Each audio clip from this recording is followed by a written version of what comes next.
어느 목사님의 글을 보니까 인생은 크게 두 부류로 나뉜다고 합니다. 쥐어짜는 인생, 그리고 흘러 넘치는 인생, 이렇게 두 부류로 나뉜답니다. 쥐어짜는 인생은 삶이 하도 퍽퍽해가지고 마치 마른 행주 짜듯이 그냥 쥐어짜서 날마다 허덕이는 삶을 사는 사람들을 말하는 것이고, 또 흘러 넘치는 삶, 또 흘러 넘치는 인생을 사는 사람은 삶에서 부족함이 없어서 또 부족함의 수준을 넘어서서 흘러 넘치는, 그래서 주변 사람들에게 그 풍요가 옮겨지는 그런 삶을 사는 사람들을 말합니다. 여러분의 인생은 어떤 인생입니까? 쥐어짜는 인생이십니까? 아니면 흘러 넘치는 인생이십니까?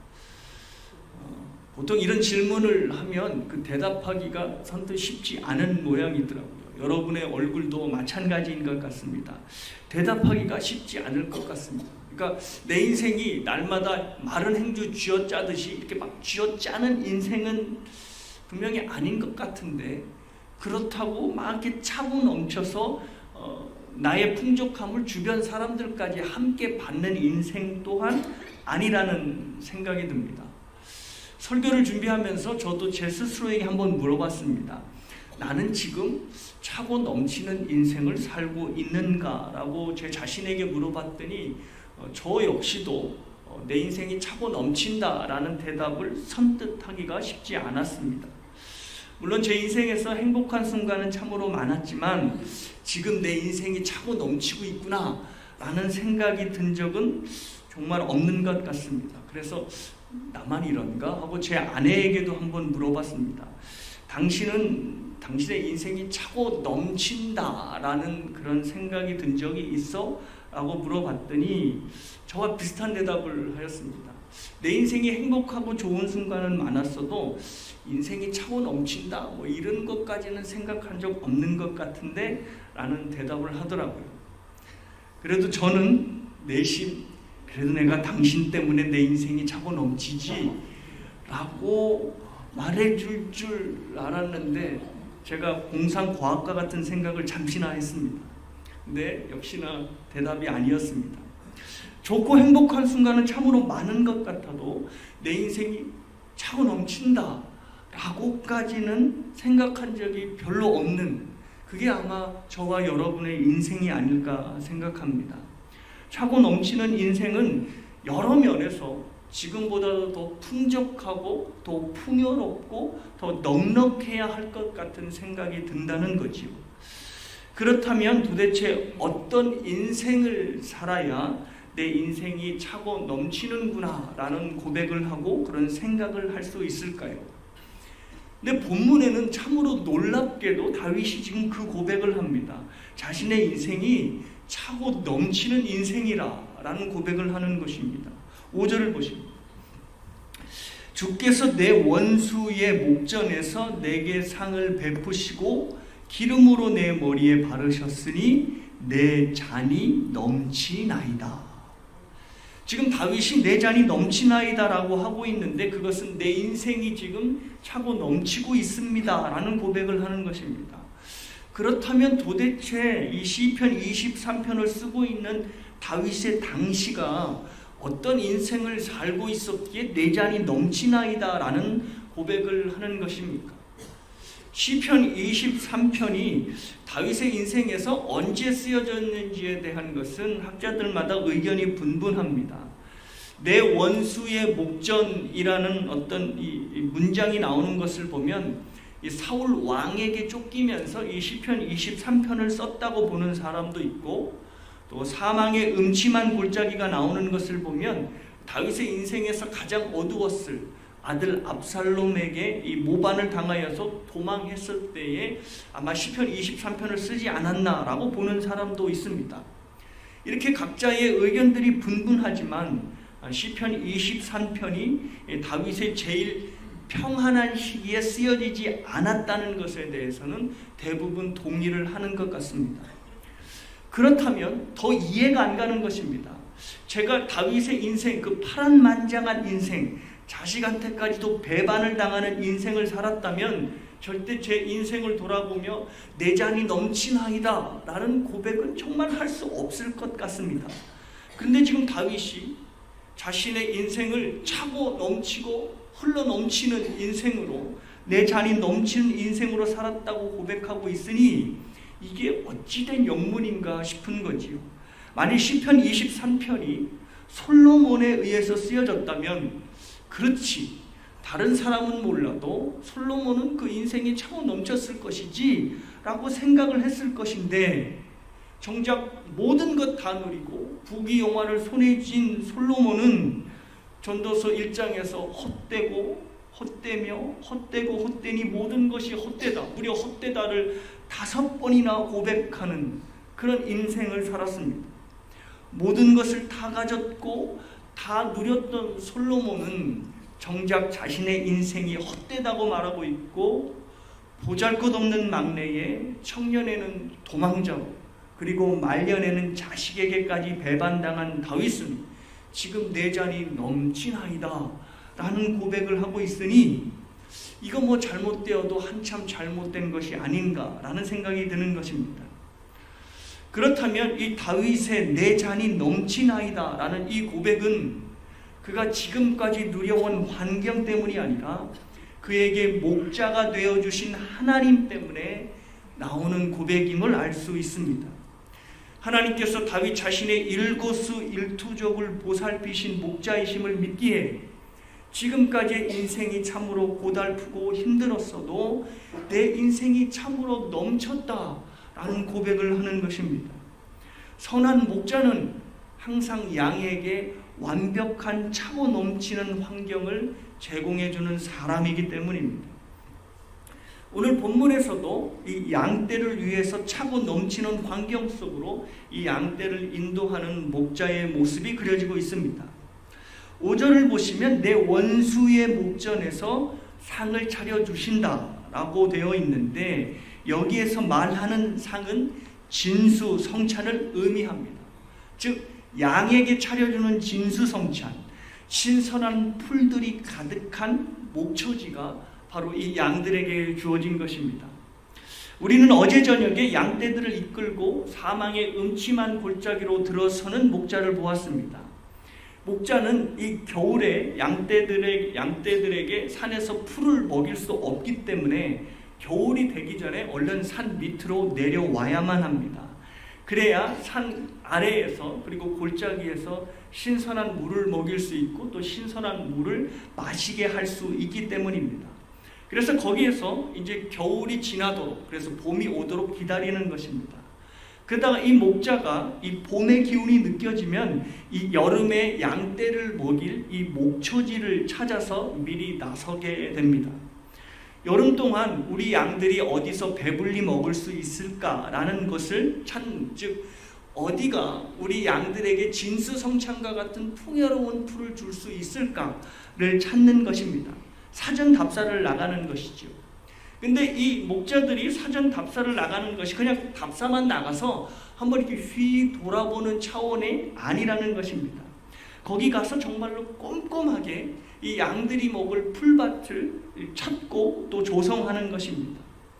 풀들 중에는 독성이 강한 풀들이 있다 합니다. 근데 이 풀들을 제거하지 않고 만약 양들이 먹게 되면 그 독초를 먹고 양이 죽을 수 있다지요. 그래서 양떼들을 이끌어 오기 전에 그 사전 답사 속에서 독초에 되는 모든 풀들을 이 목자가 가서 미리 제거한다고 합니다. 그리고 양들이 물을 잘 마실 수 있도록 가을과 겨울 동안에 어지럽혀진 이 샘물을 깨끗이 치우는 일을 또한 합니다. 그리고 맹수들의 공격을 대비하여서 이 양들이 몸을 주변에 또한 간이 울타리도 만들어 놓는다고 합니다. 이렇게 목자는 하나에서부터 10가지 이 사전 답사를 통해서 이 양들이 취할 수 있는 가장 좋은 환경, 그리고 양들이 처할 수 있는 모든 위험을 미리 제거하는 것입니다. 그래서 양들의 입장에서 목자가 내 원수의 목전에서 상을 차려주는 것이고, 그러니까 맹수들을 보호하는 거니까 내 원수들의 목전에서 상을 차려주시는 것이고, 그래서 양들의 입장에서는 내 잔이 넘치나이다 라는 고백을 할 수 있는 것입니다. 이것을 저와 여러분의 삶에 적용해 본다면 아마 이럴 것입니다. 하나님께서 저와 여러분의 목자가 되신다면 지금 우리가 살고 있는 이 삶은 그냥 우리 앞에 툭 던져져 버린 그런 삶이 아니라 하나님께서 이미 사전 답사까지 마치신 완벽한 인생이라는 말입니다. 본문의 표현대로 원수의 목전에서 잘 차려진 진수성찬과 같은 인생인 것입니다. 하나님께서 우리의 인생을 살아갈 것을 아시고 그 인생에 앞서서 미리 가셔서 우리를 해할 모든 위험 요소를 제거하신 후에 우리를 그곳으로 인도하시는 것입니다. 세상에 우리를 해하려고 하는 수많은 원수들이 질비하여도 하나님께서 우리를 위하여 진수성찬과 같은 삶을 미리 받아보도록 예비하시는 것입니다. 그래서 저와 여러분의 고백이 다윗과 같이 내 잔이 넘치나이다 라는 고백을 할 수 있는 것입니다. 하나님께서는 절대로 당신의 백성이 한 번도 가보지 않은 그곳을 사지를 막 내몰면서 가라 라고 명령하시는 분이 아니십니다. 신명기 1장 30절을 제가 읽어드립니다. 너희보다 먼저 가시는 너희의 하나님 여호와께서 애굽에서 너희를 위하여 너희 목전에서 모든 일을 행하신 것 같이 이제도 너희를 위하여 싸우실 것이며, 하나님께서 이스라엘 백성들을 위해서 무슨 일을 하시냐면 이스라엘보다 항상 먼저 앞서가셔서 삶을 준비하시고 그리고 모든 준비가 마친 후에 하나님께서 이스라엘 백성을 인도하셨다는 것입니다. 여러분이 아시다시피 제가 인용한 이 신명기 말씀은 이 모세가 가나안에 이 이스라엘 백성들이 들어가기 직전에 이 백성들에게 한 설교입니다. 그런데 이 설교에서 이 모세는 이스라엘 백성들에게 앞서 가시는 하나님을 설교한 것입니다.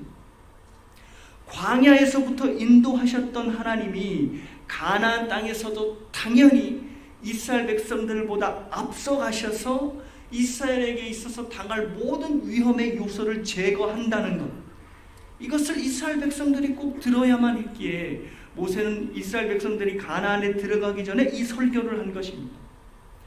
실제로 가나안 족속들은 가나안으로 들어오는 이스라엘의 소문을 듣고 정말 겁을 잔뜩 집어먹고 있었습니다. 그래서 이미 그들의 마음이 녹아져 있는 상태였습니다. 사실 객관적인 전력에서 그리고 군사적인 차원에서 보면 이스라엘은 가나안의 적수가 되지 못합니다. 가나안은 이미 발달한 철기 문명으로 인해서 철제로 무장한 완벽한 무장 체계를 갖고 있었던 족속이었습니다. 그중 하나가 여러분이 잘 알고 있듯이 철병거입니다. 쇠를 다루는 기술이 얼마나 발달했는지 이 철로 병거를 만들 정도로 그들의 무기 체계는 완벽하였습니다. 그런데 이런 가나안 족속들이 전쟁을 하기도 전에 잔뜩 겁을 집어먹은 것입니다. 이유는 간단합니다. 하나님께서 이스라엘보다 앞서 가셔서 가나안 족속들의 마음을 완전히 다 녹여버린 것입니다. 그래서 모세는 이스라엘 백성들이 꼭 이것을 알아야만 했기에 하나님께서 너희들보다 앞서 가신다 라는 설교를 했던 것입니다.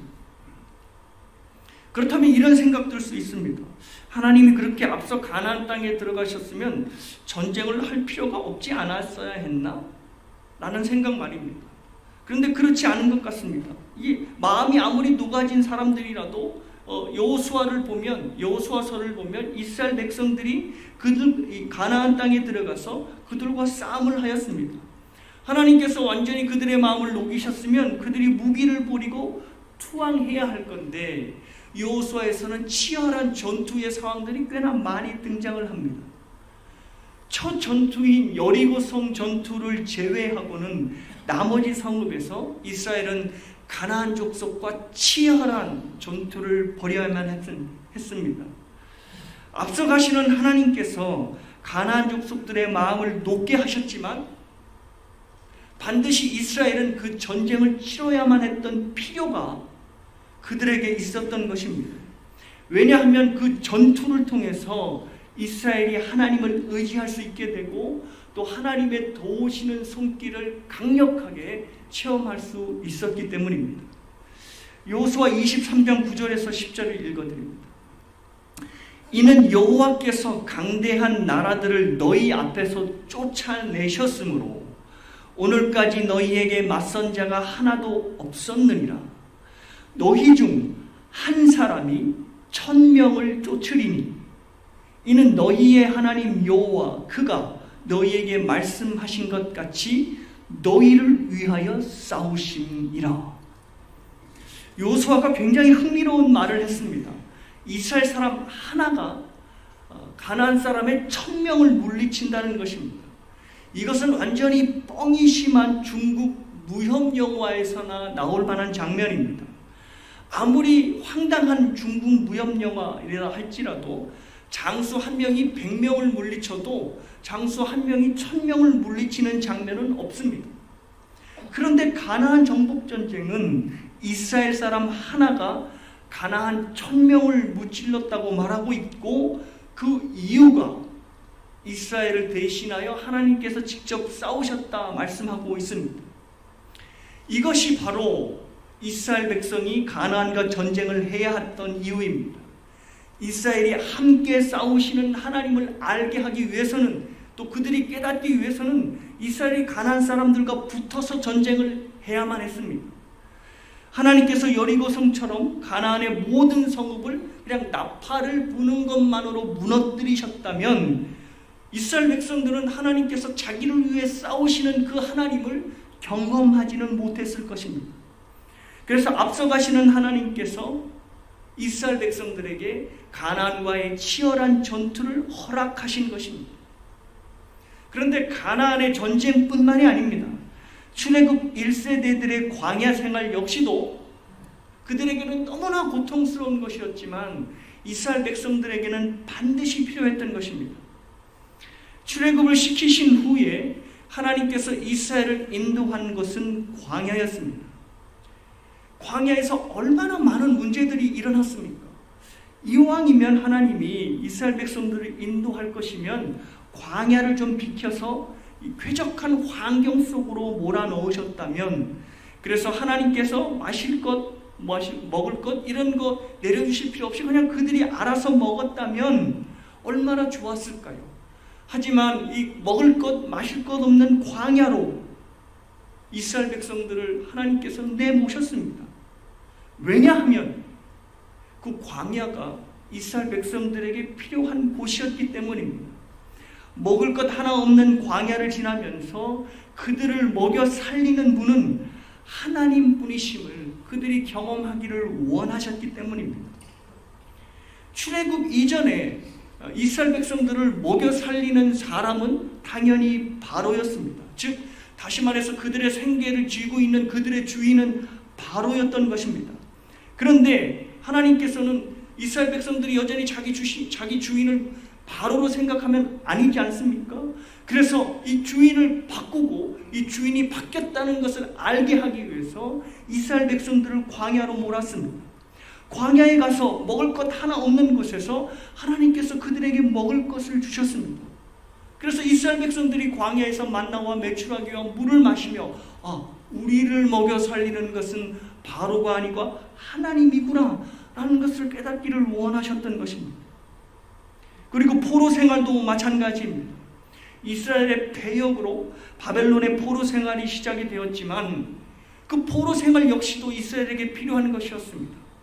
포로 생활이 아니고서는 완고한 이스라엘의 마음이 하나님께 돌아서지 않을 것을 알아 놓으셨기에 하나님께서는 이스라엘을 포로로 잡아가도록 그냥 놔두신 것입니다. 그런데 바벨론의 포로로 끌려갈 때에도 하나님은 이스라엘보다 앞서가셔서 바벨론에서 이스라엘에게 필요한 모든 것들을 다 준비해 놓으셨습니다. 그리고 포로 생활 동안 하나님의 말씀을 전할 에스겔 선지자도 준비시켜 놓으셨습니다. 바벨론에 가서도 그들이 잊지 말고 들어야 할 것은 그들보다 앞서 가시는 하나님을 듣도록 하기 위해서 에스겔 선지자를 준비시킨 것입니다. 이렇게 하나님께서는 시대가 변해도, 그리고 하나님의 백성들이 죄악이 극에 달해도 항상 앞서가셔서 모든 삶을 준비해 놓으셨습니다. 광야에서도, 가나안에서도, 그리고 이방 나라인 바벨론에서도 하나님은 늘 당신의 백성들보다 앞서가셔서 완벽한 준비를 끝내놓으시고 당신의 백성들을 맞이하셨던 것입니다. 그렇기 때문에 이스라엘 백성들은 자신이 그것을 느끼지는 못했을지언정 항상 차고 넘치는 삶을 그들이 이미 살고 있었던 것입니다. 단지 그들이 믿음이 없어서 자기 삶이 차고 넘치고 있다는 것을 보지 못했을 뿐이었습니다. 사랑하는 여러분, 하나님께서는 우리의 모든 삶을 미리 앞서 가셔서 모든 걸 준비하시는 분이심을 믿으시기를 바랍니다. 지금 사방에서 나를 죽이려는 원수들이 득실거리는 것 같고 삶의 고통이 내 목을 조여오는 것 같아도 지금 내가 살고 있는 이 인생은 하나님께서 나보다 먼저 앞서 가셔서 차고 넘치는 삶을 살 수 있도록 이미 끝내놓으신 인생이라는 말입니다. 지금 내가 당하는 고난과 아픔은 내가 하나님을 의지하는 데에 반드시 필요한 것일 뿐 하나님이 내 인생에 계시지 않는다는 증거도 아니요, 나를 버렸다는 증거는 더더욱 아니라는 말입니다. 내 인생에 그 고난과 아픔마저 없다면 결코 하나님을 믿고 의지할 인생으로 살아가지 않을 것이 분명하기에 하나님께서는 우리에게 은혜의 통로로 고통과 아픔을 허용하는 것뿐입니다. 저와 여러분이 먼저 가시는 하나님의 보살핌과 완벽한 준비 속에 살고 있으면서도 저를 포함한 우리 모두가 내 잔이 넘치나이다 라는 고백을 주저하게 되는 것은 우리의 삶이 하나님께서 사전 답사까지 맞춰주시며 마련한 인생임을 믿음으로 보지 못하기 때문입니다. 하나님께서 미리 앞서가셔서 모든 준비를 마치신 인생임을 믿지 못하기에 내 잔이 넘치나이다 라는 고백을 주저하게 되는 것입니다. 그래서 우리에게 필요한 것이 앞서가시는 하나님을 경험할 수 있는 성령의 충만한 기름 부으심입니다. 성령께서 우리 안에서 충만한 기름 부으심으로 역사하게 될 때 우리는 어떠한 환경 속에서도 내 잔이 넘치나이다 라는 고백을 할 수 있게 되는 것입니다. 이 기름이 충만하게 부어져야 하는 것은 우리들의 삶뿐만이 아니라 이 양들도 마찬가지라고 합니다. 이 팔레스타인 지역에서는 양의 전염병을 막아줄 뿐 아니라 치료제로 이 유향과 이 여러 가지 향료를 섞인 이 감람류 기름이 있었다고 합니다. 이 감람류를 이 양의 털이 흠뻑 젖도록 부어주고 발라주면 양떼들에게 달려드는 초파리도 내쫓을 수 있고 또 양들의 피부병도 예방하고 또 전염병도 치료가 된다는 것입니다. 양의 머리에 충분히 부어진 기름이 온 몸에 흘러 적시게 될 때에 이 양들이 건강한 삶을 살게 되듯이 우리가 성령 충만함의 기름으로 흠뻑 젖게 될 때 어떠한 상황 속에서도 내 인생이 내 잔이 넘치나이다 라는 고백을 할 수 있게 된다는 말입니다. 하이델베르그 교리문답 32문답은 우리가 왜 그리스도인으로 불리우는가에 대해서 이런 문답을 하고 있습니다. 내가 그리스도인으로 불리우는 이유는 믿음으로 그리스도의 지체가 되어 그의 기름 부음에 참여하기 때문입니다. 우리는 너무나 당연하게 그리스도인이라고 하는 칭호를 받고 있습니다. 그런데 그리스도인이라고 칭호를 받게 된 이유가 바로 여기에 있답니다. 예수님께서 성령의 기름 부음을 받으실 때 우리가 예수 그리스도와 연합하여서 예수 그리스도의 지체가 되어서 함께 예수님의 기름 부음 받음을 받았다는 것입니다. 즉 예수님께서 성령의 기름 부음으로 충만하게 되셨을 때 우리가 그와 연합하여 우리 역시도 충만하게 되었다는 말입니다. 그래서 우리의 이름이 기름 부은 자라는 뜻의 그리스도인이 된 것입니다. 그러니까 그리스도인이라고 하는 그 이름 자체가 내 잔이 넘치나이다 라는 그 뜻을 가진 사람들이라는 말입니다. 내가 어떠한 환경에 처해 있더라도 내가 하나님의 선택으로 그리스도인이 된 이상 내 머리에는 성령 하나님의 충만한 기름 부으심이 있다는 말입니다. 그래서 내 잔이 넘치나이다 라고 하는 이 고백은 다윗이나 사도 바울과 같은 믿음의 거목들이나 할 수 있는 고백이 아니라 예수 그리스도와 성령으로 연합하여 그리스도인이 된 저와 여러분이 당연하게 할 수 있는 고백이라는 말입니다. 사랑하는 여러분, 여러분의 매 순간이 하나님이 앞서가셔서 모든 것을 준비하신 완벽한 인생임을 믿으시기를 바랍니다. 그 믿음이 저와 여러분의 인생을 진수성찬의 잔치상으로 그리고 차고 넘치는 풍요의 잔으로 보게 만들 것입니다. 그래서 다윗처럼 내 잔이 넘치나이다 라는 고백을 하실 수 있는 저와 여러분이 되시기를 주님의 이름으로 축복합니다.